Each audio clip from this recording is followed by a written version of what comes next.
The rain came hard against the windows, heavy as fists, rattling the glass panes of my old carriage house. I sat in the dark, a single lamp turned low, the hum of the storm filling the silence I had grown so used to. My phone buzzed on the table beside me, the notification blinking as if urgent. I lifted it, expecting nothing more than a routine reminder or a missed call. It was a voice memo from Nathan. At first, my heart leapt, thinking my son had finally remembered to check on me. I pressed play, letting his familiar voice fill the room. The words that followed were not meant for me. "She's pathetic," he said, the tone casual, almost careless, always clinging, always finding ways to make herself necessary. "We'll phase her out once the refinancing is done. I can't have her weighing us down." The sound of his voice against the rhythm of the storm hollowed me out. Pathetic. A burden. Not mother. Not sacrifice. Not years of standing in classrooms so he could study in Atlanta. Just an obstacle to his plans. He had spoken to Kara, his wife, with the ease of someone rehearsed, confident I would never know. I sat still, phone heavy in my hand, the words echoing through me louder than the thunder. For a long time, I watched the diamond-patterned shadows of rain streaking down the glass, every drop a reminder that something had shifted forever. When at last the storm quieted to a steady hiss, I rose and pulled an old suitcase from the closet.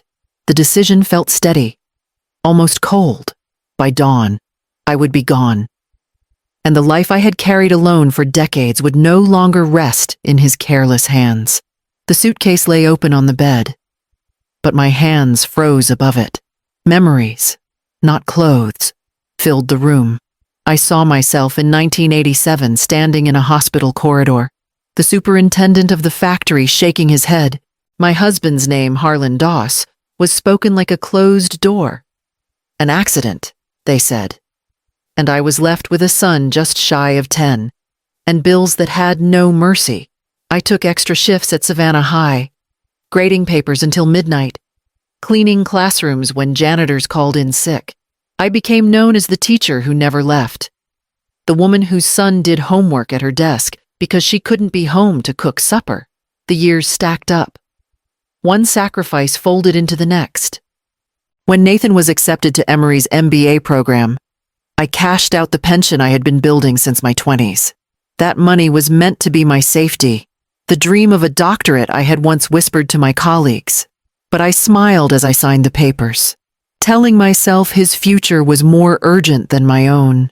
I never admitted how it hurt to bury my own ambition in the name of his. Kara entered our lives with her sharp suits and confident talk, the kind of woman Atlanta polished until she gleamed. She was polite, but her eyes always measured me, my small house, my plain clothes, my long habit of fussing over details. Soon her words replaced his boundaries, she called them, as if motherhood were something to be managed like clutter in a hallway. I was no longer the woman who carried Nathan through late shifts and unpaid bills. I was a guest in their new narrative, someone to be tolerated rather than honored. The rain had stopped outside, but inside me, the storm had only just begun, and I turned back to the suitcase with a new, steady hand.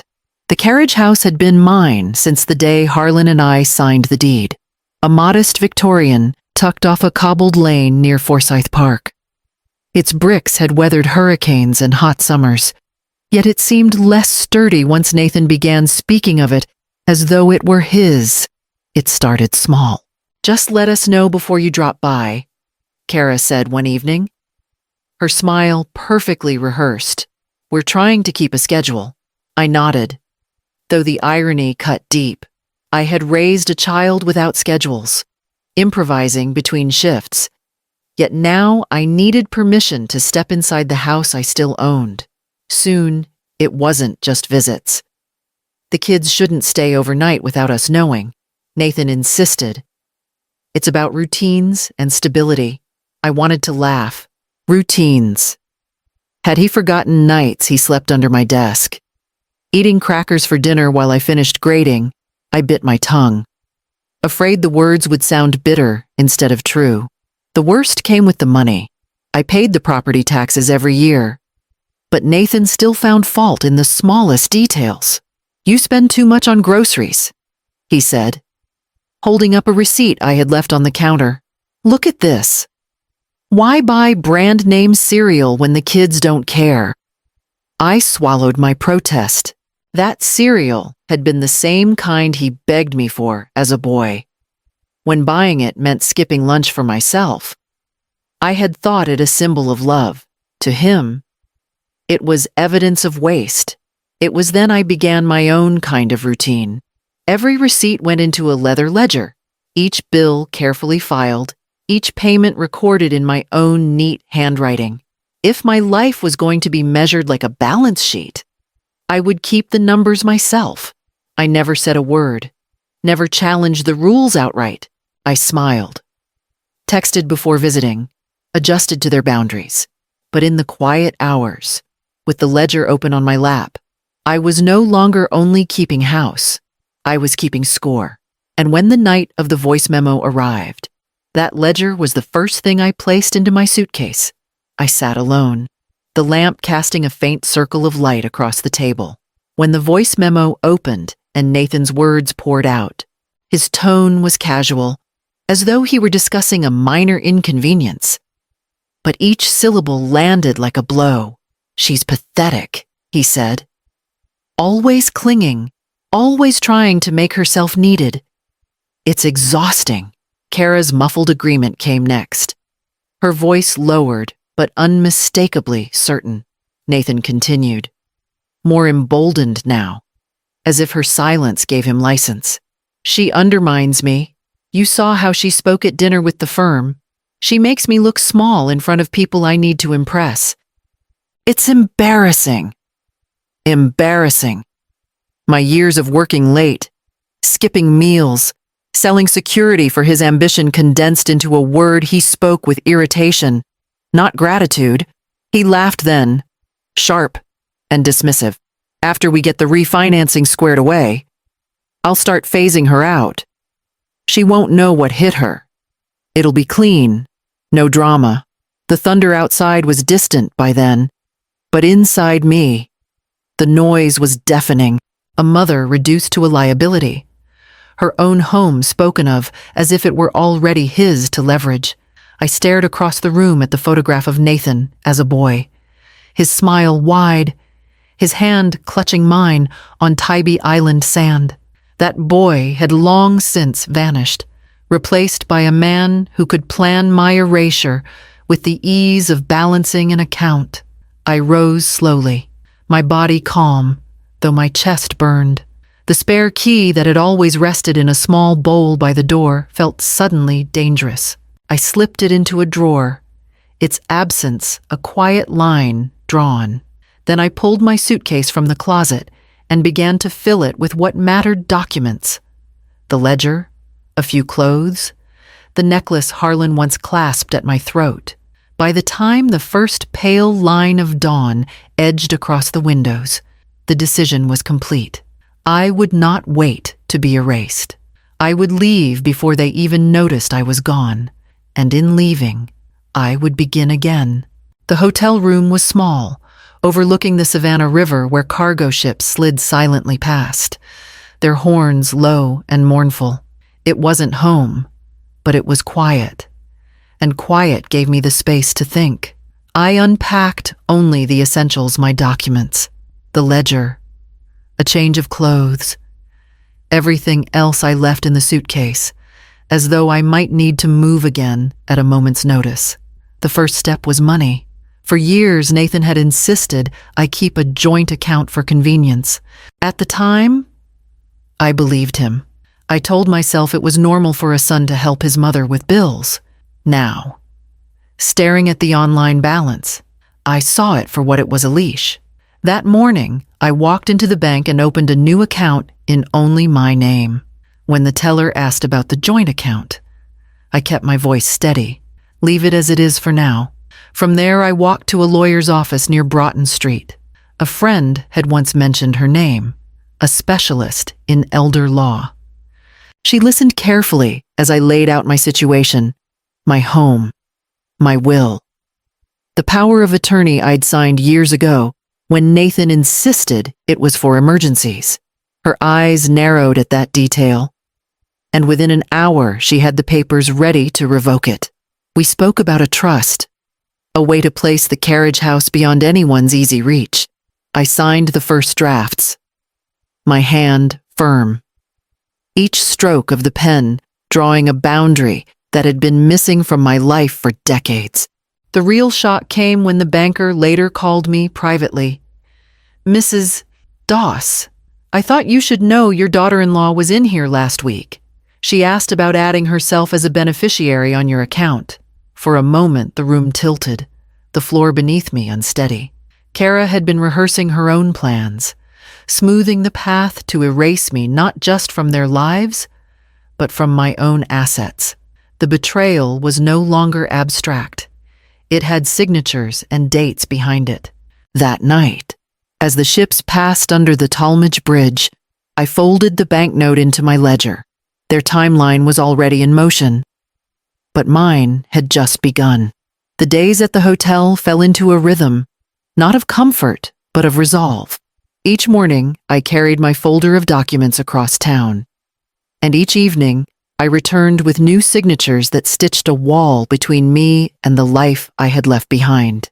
The trust came first. My cousin Clara in Wilmington agreed without hesitation to serve as successor trustee. "You've carried enough on your own," she told me over the phone, her voice steady. "Let me hold this line for you." With her name written into the papers, the carriage house was no longer an easy pawn for Nathan to claim. Its walls and history now had a guard who understood both my wishes and my fear. Next was the healthcare proxy. I replaced Nathan's name with Marjorie's, my oldest friend from the school where I spent half my life. We had grown gray together, laughed over coffee in the teacher's lounge, and mourned our husbands side by side. If the day came when I could not speak for myself, it would be her judgment I trusted, not the convenience of a son who measured my worth in liabilities. Then came the quiet unraveling of financial ties. For years, I had allowed automatic payments from my account to cover the shortfall on Nathan's mortgage, disguised as temporary support.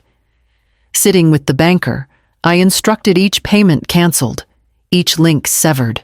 The relief was immediate, though it carried the sting of finality. That evening, back in the hotel room, I spread the photographs on the desk. Nathan, at 8 years old, standing barefoot in Tybee Island sand, his hand gripping mine, his smile unguarded. The boy I raised was still there in the faded colors, and for a moment I wondered if these signatures were not just protections, but cuts, severing the last fragile cord between us. I pressed my hand against the photo, closing my eyes. Protecting myself did not mean I had stopped loving him. It meant I could no longer afford to let that love undo me. When I slid the picture back into its envelope, my pen was already poised over the next form, ready to finish what I had started. It was just after dusk when my phone lit up with a number I didn't recognize. I nearly ignored it, but something urged me to answer. Kara's voice came through, quieter than I had ever heard it. "Evelina, please don't hang up. I need to talk to you." For a moment I thought it must be a trap, another scheme arranged with Nathan, but she pressed on before I could speak. "He's been lying to both of us. I didn't see it until recently." I sat back, letting the silence stretch. She rushed to fill it. "Nathan told me you demanded money all the time, that you were reckless with spending. He made it sound like you were draining him, manipulating him with guilt." Her words carried shame, as if confessing a crime of her own. I thought of the ledger I kept, the neat rows of receipts showing every tax bill, every grocery purchase, every sacrifice. "And you believed him," I said, steady but sharp. "I did," she whispered. "But then I saw you pay the property taxes yourself last spring. He told me he covered them." I didn't say anything, but I knew something was wrong. Her admission landed somewhere between apology and plea. For the first time, I heard doubt in her voice, a crack in the polished veneer. She wasn't Nathan's equal partner in deception. She was shaped by his story, just as I had been shaped by years of his need. "I don't expect forgiveness," Kara said, her words trembling. "I just needed you to know I see it now. He's been playing us both." I kept my tone calm. "Seeing is only the beginning. What you do with that knowledge will tell me who you are." There was a long pause. Then she said softly, "If you need proof of what he's planning, I may be able to help." I ended the call without promise or refusal, my mind circling the possibility. Enemies sometimes revealed themselves as prisoners too, but trust was no longer given freely, not even to those who claimed regret. That night, I placed her number beside my ledger. Another record waiting to be tested. Nathan's text came late at night, clipped and demanding, "We need to meet. Tomorrow. Cafe near Forsyth at noon." I almost ignored it. But something in me wanted the reckoning. When I told Marjorie, she offered to come along. I didn't argue. The cafe was crowded, the clatter of cups and voices filling the air. I chose a table by the window, Marjorie sliding into the chair beside me with quiet resolve. The recorder in my bag was already running. Nathan arrived first, his stride quick, jaw set. Kara followed, her face pale, her eyes avoiding mine. He didn't bother with greetings. "You've made a mistake, Mom," he said sharply. "This house nonsense, it ends now. Hand over the control papers and we can move on." I placed a folder on the table, sliding it across with deliberate calm. "These are the control papers," I said. His eyes flicked down. The embossed seals of the notarized trust glared back at him. Clara's name as trustee stared up like a verdict.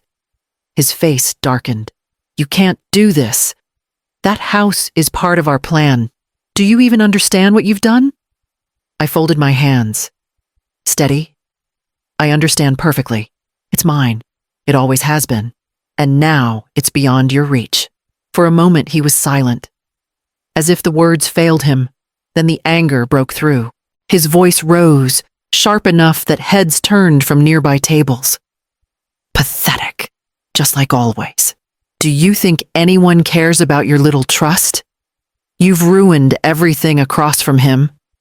Kara flinched, her hand tightening on her cup, but her lips sealed shut. Her silence spoke volumes. I sat still, letting his words spill into the recorder, into the room, into the memory of every onlooker who now saw what I had lived with. The mask he wore for so long cracked wide open in public view when he finally stormed out, leaving Kara behind in shaken silence. I knew the battle had shifted. The question now was not whether he could be stopped, but how far I was willing to take the truth. The morning after the cafe, I walked into my lawyer's office with the recorder in my purse and calm in my chest. She listened to Nathan's outburst, her brows rising higher with each word. By afternoon, certified letters were sent trespass notices, barring him from my property.